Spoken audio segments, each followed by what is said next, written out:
Muy buenas noches con todos.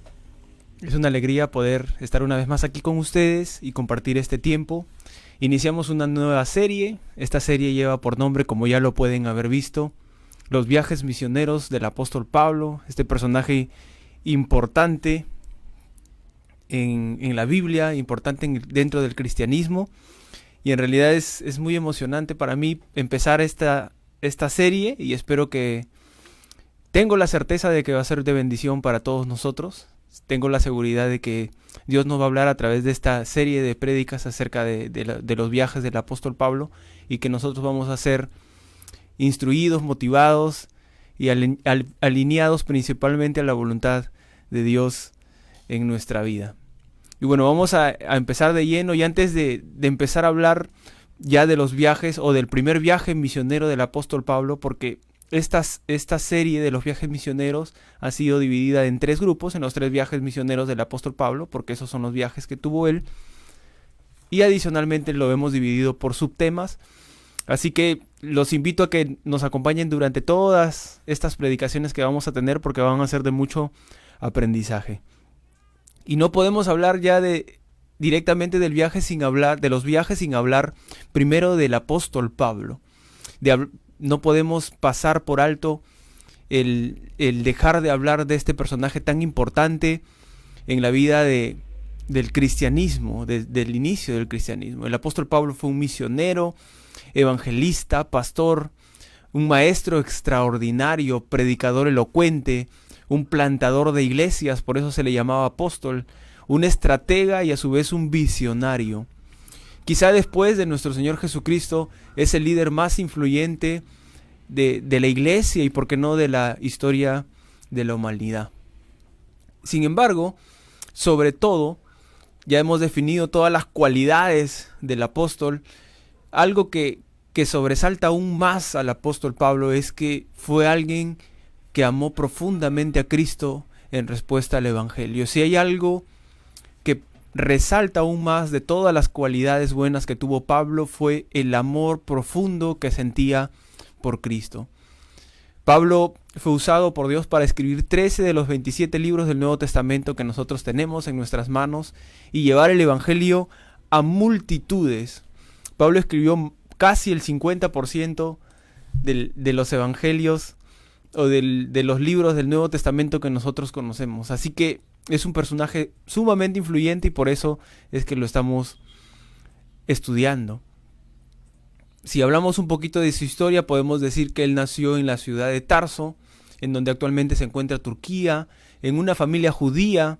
Fue un ciudadano romano de nacimiento, perteneciente a la tribu de Benjamín. Era de un linaje especial.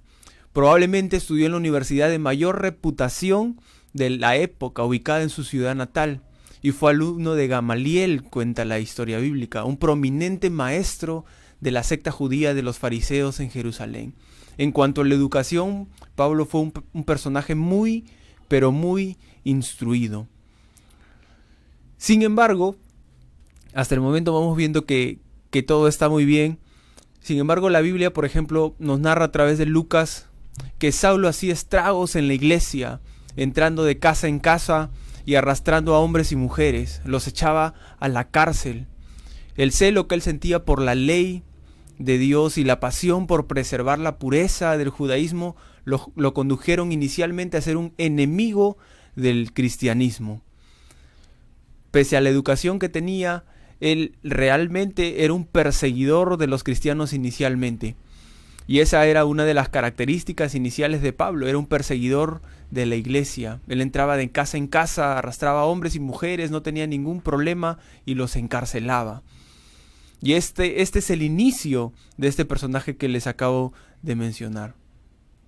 Hechos 9, del 3 al 5, nos narra el encuentro que Pablo tiene con Jesús. Y vamos a leerlo, Hechos 9, del 3 al 5, y dice: mas yendo por el camino, aconteció que al llegar cerca de Damasco, repentinamente le rodeó un resplandor de luz del cielo, y cayendo a tierra oyó una voz que le decía: Saulo, Saulo, ¿por qué me persigues? Y él dijo: ¿quién eres, Señor? Y le dijo: yo soy Jesús, a quien tú persigues. Dura cosa te es dar coces contra el aguijón. Aquí vemos el encuentro especial que tuvo Pablo con Jesús. Jesús interviene en la vida de Pablo, de este personaje influyente, de este personaje sumamente educado, y lo detiene en sus planes contra la iglesia y le dice: ¿quién? Pablo dice: ¿quién eres, Señor? Y él le dice: yo soy Jesús, a quien tú persigues. Entonces vemos que desde el inicio Jesús ya tenía un plan específico para Pablo. Y este encuentro cerró la puerta de la persecución que llegaba a cabo y abrió la puerta de un servicio ejemplar a Cristo por el resto de su vida. Luego de este encuentro, Pablo ya no volvió a ser el mismo. Pablo entregó completamente su vida a Cristo. Hay un lema ahí que me gusta mucho que dice: el perseguido salvó a su perseguidor y lo convirtió en su mensajero, un apóstol. De ahí, desde este punto en adelante, inicia la vida de Pablo y se convierte en una trayectoria de entrega completa a su Salvador. Luego de este encuentro que tiene Pablo suceden una serie de cosas y muchas personas son beneficiadas con el Evangelio gracias al esfuerzo del apóstol Pablo por predicar la palabra de Dios. Toda Asia y Europa fueron llenas del Evangelio a través del ministerio y el liderazgo del apóstol Pablo. Toda Asia y Europa conoció la verdad del Evangelio a través justamente del apóstol Pablo. Y Pablo tiene mensajes muy, muy fuertes en sus textos. Si ustedes leen el Nuevo Testamento y leen un poco acerca de las cartas de Pablo a las diferentes iglesias, van a ver que Pablo tenía un mensaje muy, pero muy profundo. Por ejemplo, leemos en Gálatas capítulo 2, versículo 20, y Pablo dice: con Cristo estoy juntamente crucificado, y ya no vivo yo, mas vive Cristo en mí. Y lo que ahora vivo en la carne, lo vivo en la fe del Hijo de Dios, el cual me amó y se entregó a sí mismo por mí. Pablo no estaba jugando a ser cristiano, él sabía que el mensaje de Jesús era la verdad, y esto lo llevó a entregar su vida por causa del Evangelio. Esto lo llevó a entregar su vida por causa del Evangelio.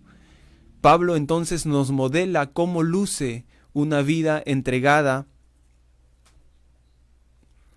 a la causa de Cristo para la gloria de Dios. Pablo nos deja ese modelo. Y alguien por ahí podría decir: pero nuestro modelo es Jesús. Por supuesto, nuestro modelo es Jesús, pero tenemos otros personajes de los cuales también podemos imitar, ¿verdad? Y tenemos aquí al apóstol Pablo, quien nos modela justamente cómo luce una vida entregada a causa de Cristo. Y hay algo que me gusta mucho del apóstol Pablo, y es que él cede completamente sus derechos a los pies de Cristo. Muchas veces nosotros, como cristianos o como personas que vivimos en sociedad, nos sentimos merecedores de derechos, ¿verdad? Derechos que muchas veces no queremos dejar. Sin embargo, con Pablo sucede algo bien particular, y es que él cede absolutamente todos sus derechos y los pone a los pies de Jesús. Por eso es que él decía que era un esclavo de Jesucristo, un esclavo por amor de Jesucristo. Y esta es una historia muy motivadora para nosotros. Es un personaje que debería influirnos, deberíamos estudiarlo, y justamente por eso iniciamos esta serie de prédicas, para que todos nosotros podamos conocer un poco más acerca del apóstol Pablo. La historia también nos cuenta que Pablo murió muy triste, ¿verdad? Tuvo una muerte muy triste. Pablo muere y es ejecutado en el año 66 después de Cristo, en medio de la persecución del emperador Nerón contra la iglesia. Entonces, Pablo claramente nos revela un tipo de vida que no es muy popular incluso dentro de la iglesia cristiana, ¿verdad?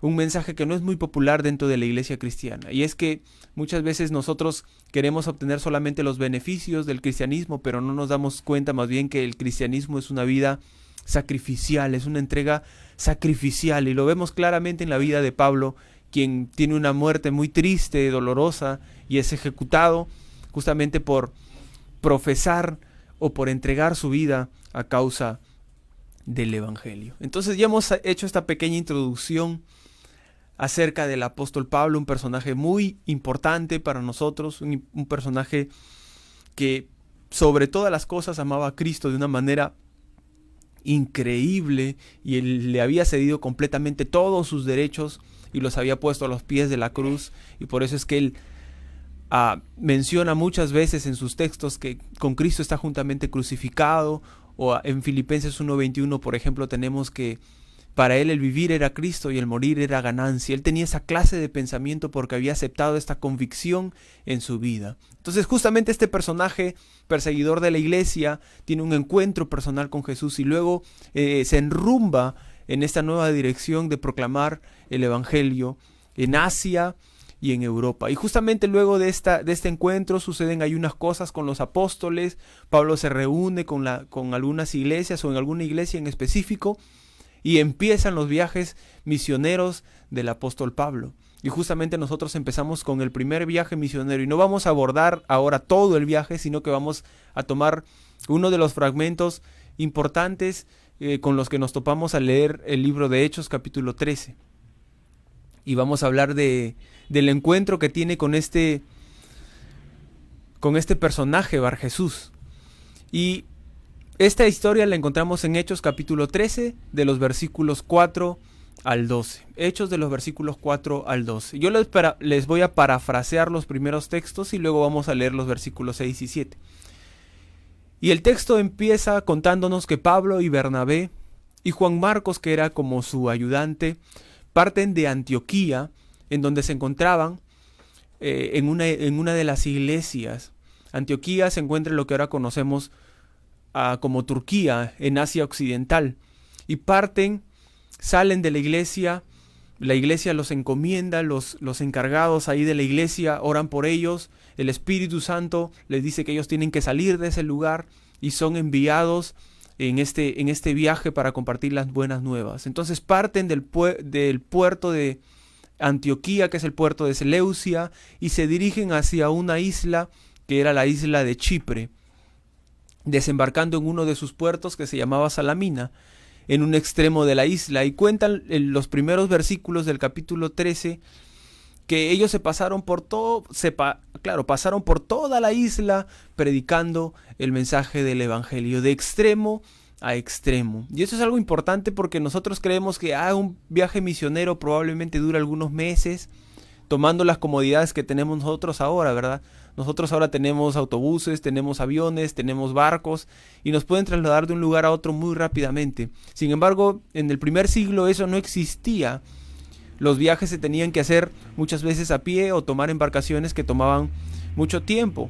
El primer viaje de Pablo empieza probablemente entre el año 47 aproximadamente y termina en el año 49 a 50. Podemos decir que el primer viaje misionero de Pablo más o menos dura 3 años o incluso 4. Entonces es un tiempo muy largo, ¿verdad? Pero Pablo, como ya les digo, él había cedido completamente todos sus derechos a los pies de Jesús, y él se había entregado literalmente al evangelismo. Entonces es aquí que empieza el primer viaje misionero de Pablo. Parte de Antioquía, se dirige a la isla de Chipre y junto a Bernabé y a Juan Marcos pasan por toda la isla predicando el mensaje del evangelio. El versículo 6 y 7 de Hechos 13 nos dice lo siguiente: y habiendo atravesado toda la isla hasta Pafos, hallaron a cierto mago, falso profeta, judío, llamado Barjesús, que estaba con el procónsul Sergio Paulo, varón prudente. Este, llamando a Bernabé y a Saulo, deseaba oír la palabra de Dios. Entonces aquí vemos que luego de que Pablo y Bernabé atraviesan la isla de Chipre predicando el mensaje del evangelio, llegan al otro extremo, específicamente a Pafos, y se encuentran con un par de personajes que se nos empiezan a mostrar ya de manera más predominante en el texto, en la historia, ¿verdad? Aquí dice que se encuentran con un cierto mago llamado Barjesús o Elimas, y a su vez con un procónsul llamado Sergio Paulo. Ahora, lo primero que debemos hablar un poco acerca de Pafos. Esta era una ciudad en la isla de Chipre y era conocida por su inmoralidad. Aquí Bernabé y Saulo enfrentaban una combinación de inmoralidad y oscuridad espiritual que era común en el Imperio Romano. Esta isla de Chipre pertenecía al Imperio Romano y predominaba la inmoralidad, predominaba la oscuridad espiritual. Y Pablo y Bernabé junto a Juan Marcos se ven involucrados o se enfrentan a esta clase de cosas en su primer viaje misionero. A su vez nos habla de un personaje importante, el procónsul Sergio Paulo. Este era un hombre importante. Un procónsul romano era el representante o el responsable de una provincia entera y respondía ante el Senado romano.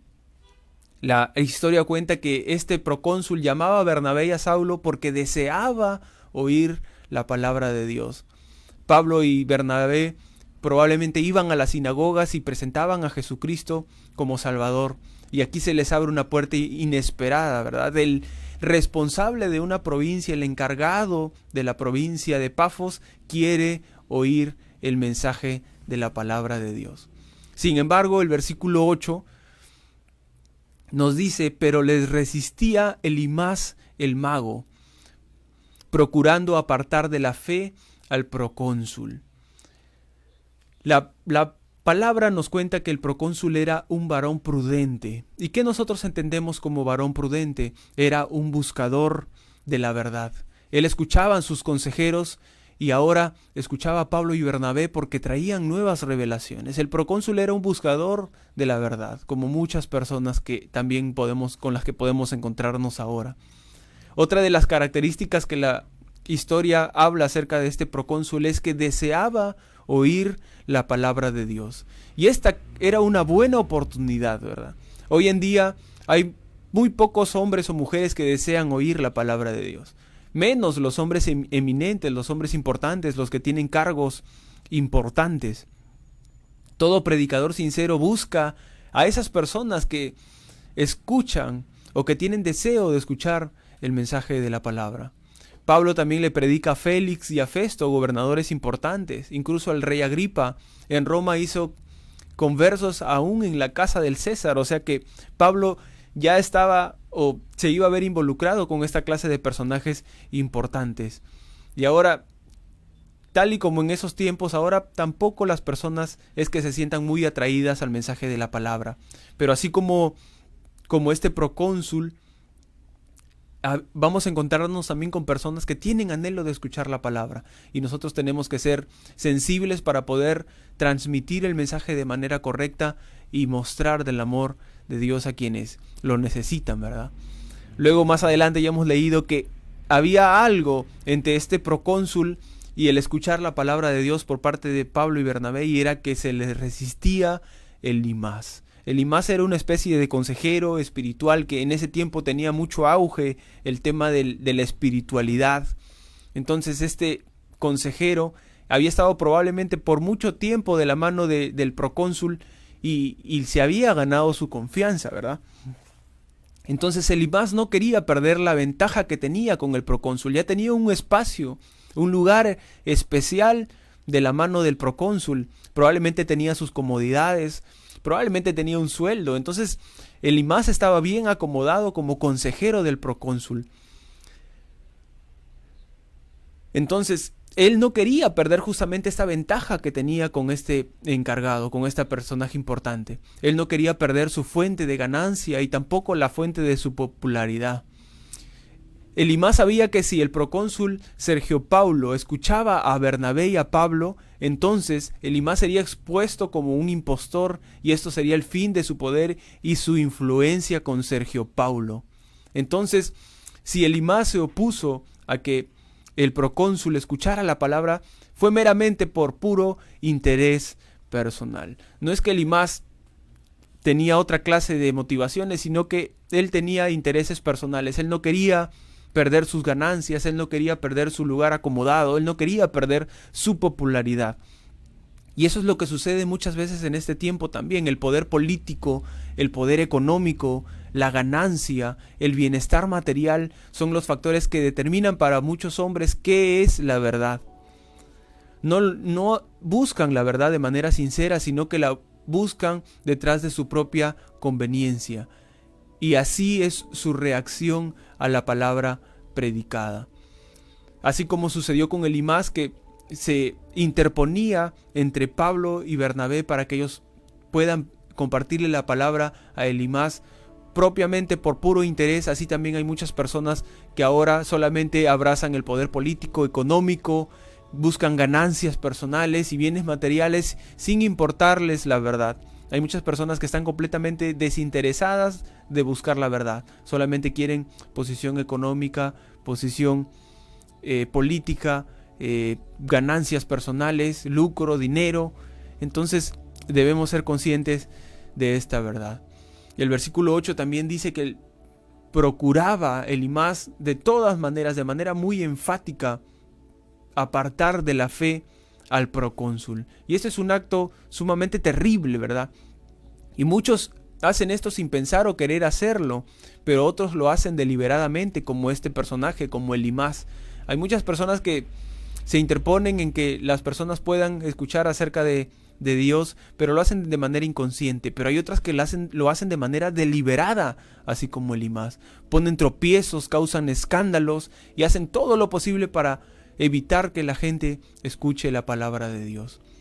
Y esto es de verdad muy triste. El causar tropiezos y estorbar al que predica la palabra es denunciado severamente por el Señor. Mateo 18, versículo 6 dice: y cualquiera que haga tropezar a alguno de estos pequeños que creen en mí, mejor le fuera que se le colgase al cuello una piedra de molino de asno y que se le hundiese en lo profundo del mar. Y el 7 dice: ay del mundo por los tropiezos, porque es necesario que vengan tropiezos, pero ay de aquel hombre por quien viene el tropiezo. Así que tengamos mucho, pero mucho cuidado. Dios mira de una forma muy amorosa a sus hijos. Dios los cuida, Dios los guarda, los protege, y Dios sabe que también el mundo va a proponer o van a suceder tropiezos en el mundo porque son necesarios para nuestro crecimiento quizás. Pero bien dice en Mateo 18:7: ay de aquel que sea causa del tropiezo. La Biblia lo juzga de manera muy tajante. Muy, pero muy tajante. Entonces, frente a esta situación, ocurre algo muy interesante, ¿verdad? La historia nos cuenta que el apóstol Pablo, lleno del Espíritu Santo, le dice a esta persona, Elímas: oh, lleno de todo engaño y maldad, no verás la luz del sol. Pablo tenía el Espíritu Santo en su vida, tenía discernimiento espiritual, era una persona madura espiritualmente hablando, y utiliza su discernimiento espiritual para pronunciar el juicio de Dios contra Elímas. Pablo conocía el corazón de Elímas y sabía que él estaba tratando deliberadamente de interponerse entre la palabra y la fe del procónsul. Así que es por esto que ejerce juicio de Dios contra Elimas. Y así exactamente igual sucede o sucederá contra todos aquellos que se levantan en contra de que las personas escuchen la palabra de Dios. Así que tengamos mucho cuidado, mis queridos hermanos, tengamos mucho cuidado y procuremos, como ya lo venimos haciendo, compartir más bien el mensaje de la palabra de Dios a la vida de los demás. Dios solo le dio a Elimas una ceguera física, que así haya juego con su ceguera espiritual. Elimas, como bien hemos dicho, estaba protegiendo sus propios intereses. Él no tenía ninguna otra motivación. Él no quería perder los beneficios que tenía de mano del procónsul. Y no le importaba interponerse entre la palabra de Dios y el procónsul con tal de mantener esta comodidad, esta zona de confort en la que él se encontraba. Y justamente por eso es que el juicio de Dios cae sobre él. Y se le da como modo de juicio la ceguera física, que no era otra cosa que hacer juego con su ceguera espiritual. Ahora, y algo parecido le sucedió a Pablo, ¿verdad? Pablo también recibió esta ceguera física que estaba en sintonía con su ceguera espiritual, pero hubo una gran diferencia entre la ceguera física de Pablo, o entre el juicio que se le dio a Pablo y el juicio que recibió Elimas, y fue la respuesta por parte de ellos. Pablo se arrepintió de lo que estaba haciendo. Pablo pidió perdón y se entregó a causa del evangelio. Sin embargo, no vemos que eso haya sucedido en el caso de Elimas. No vemos o nunca escuchamos en la historia que Elimas se arrepintiera como lo hizo Pablo. Y esa es la diferencia entre estas dos personas. Y sucede igual con cada uno de nosotros. Muchas veces nosotros también hacemos cosas contrarias a los que se nos exige como cristianos. Y muchas veces cae juicio sobre nosotros porque es algo que tiene que suceder. Y la diferencia de Pablo con Elimas tiene que ser la misma diferencia que marque nuestra vida, y es que en nosotros tiene que haber un arrepentimiento. Tenemos que darnos cuenta de los errores que estamos cometiendo y tratar de apartarnos de estos errores para seguir firmes en el camino que hemos decidido seguir. Entonces, luego de que sucede todo esto, Pablo determina juicio sobre Elimas. Elimas queda ciego. El versículo 12 nos muestra el desenlace de lo que sucede con este personaje. Entonces el procónsul, viendo lo que había sucedido, creyó maravillado de la doctrina del Señor. Lo leemos otra vez. Entonces el procónsul, viendo lo que había sucedido, creyó maravillado de la doctrina del Señor. A pesar de lo increíble que era la ceguera o el milagro de la ceguera repentina de Elimas, porque el procónsul estaba presenciando algo increíble. Elimas, su mano derecha probablemente, o su consejero, había sido puesto o le había sido asignada una ceguera física, y eso era algo increíble porque aquí ya se evidenciaba que Pablo no era una persona normal. Pablo tenía autoridad y tenía poder para hacer milagros. Entonces este procónsul ya se estaba dando cuenta de cuál era el poder que tenía Pablo, y ya por eso él pudo sentirse atraído al mensaje de Pablo que él estaba predicando. Las buenas noticias son, sin embargo, lo que el procónsul escuchó de Pablo, y él lo asumió como algo de mayor importancia. A pesar de lo increíble que había sido el milagro de la ceguera de Elimas, las buenas noticias son lo que el procónsul escuchó de Pablo, y esto fue lo que en realidad lo marcó. La Biblia dice: creyó maravillado de la doctrina del Señor. Él estaba maravillado de la enseñanza. La enseñanza de Pablo definitivamente era acerca de la gracia de Dios a través de Jesucristo y a través de la cruz. Entonces, lo que en realidad marcó la vida del procónsul fue la enseñanza de Pablo, pese al milagro que él había podido percibir. No fue el evento milagroso que acababa de ocurrir ante sus ojos lo que determinó el cambio de dirección en la vida de este procónsul, sino la enseñanza de Pablo a este procónsul y a Elimas. Entonces, aquí hay algo muy importante que nosotros debemos rescatar, y es que muchas veces nosotros andamos detrás de los milagros, ¿verdad? Andamos detrás de las señales, de los prodigios, de las cosas maravillosas que definitivamente pueden suceder.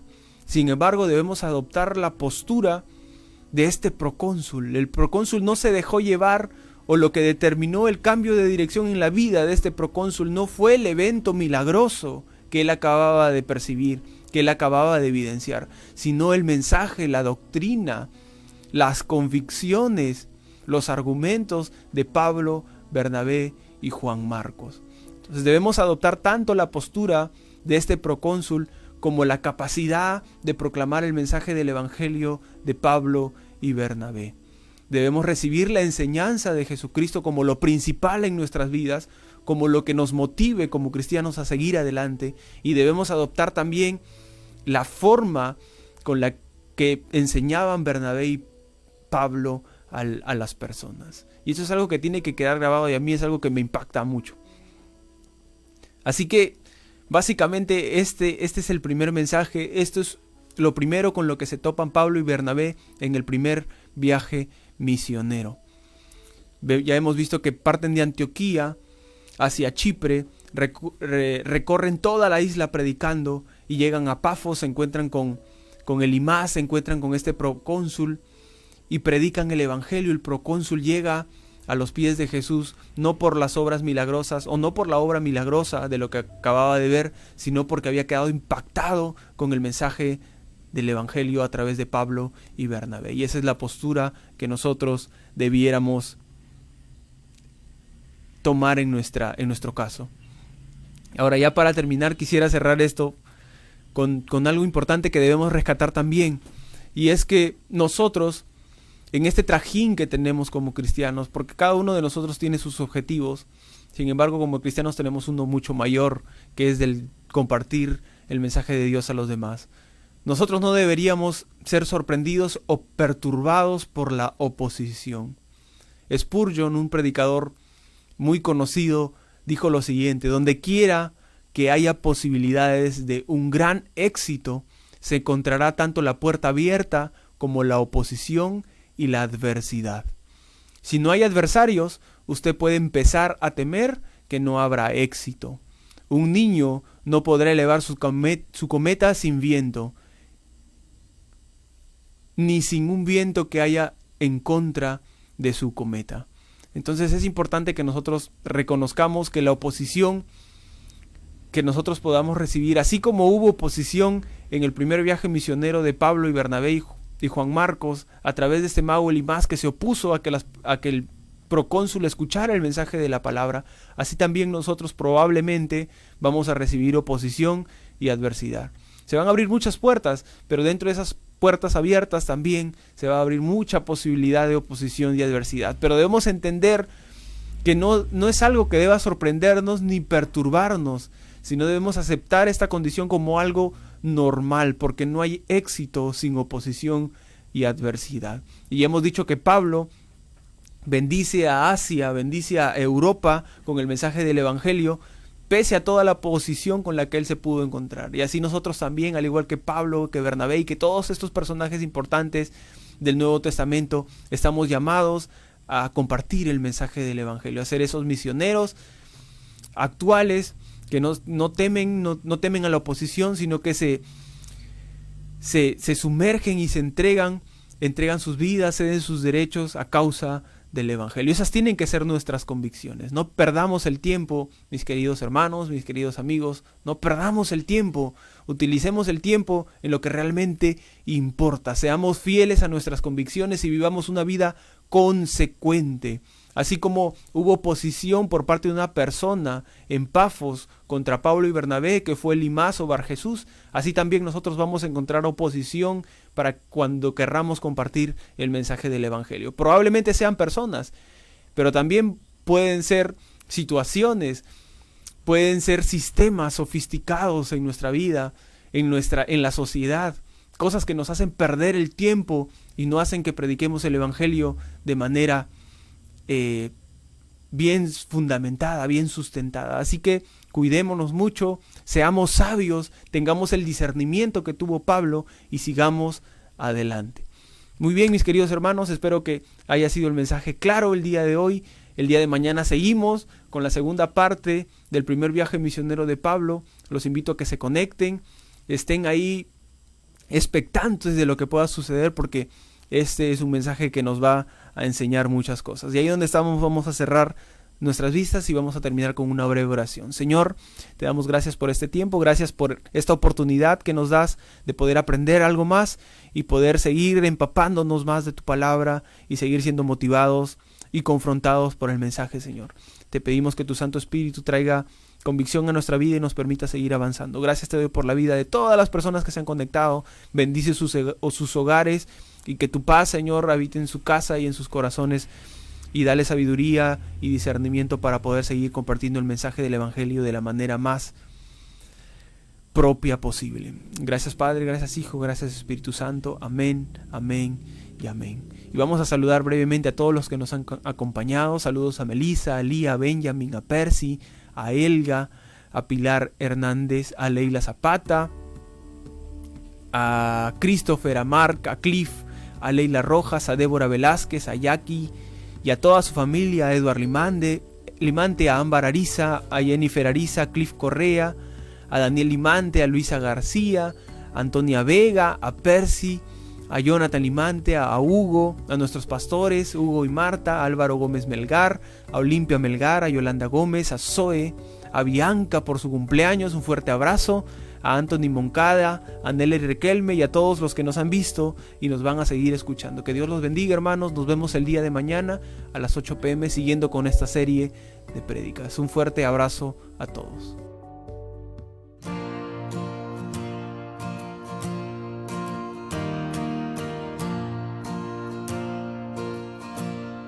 El mundo busqué y no pudo llenarme. Ningún tesoro que pueda ganar me saciará. Mas llegaste tú, me diste vida nueva y cada deseo se cumplirá aquí en tu amor. Oh, no hay nada, nada mejor, no hay nada, nada mejor, no hay nada, nada mejor que mi Dios.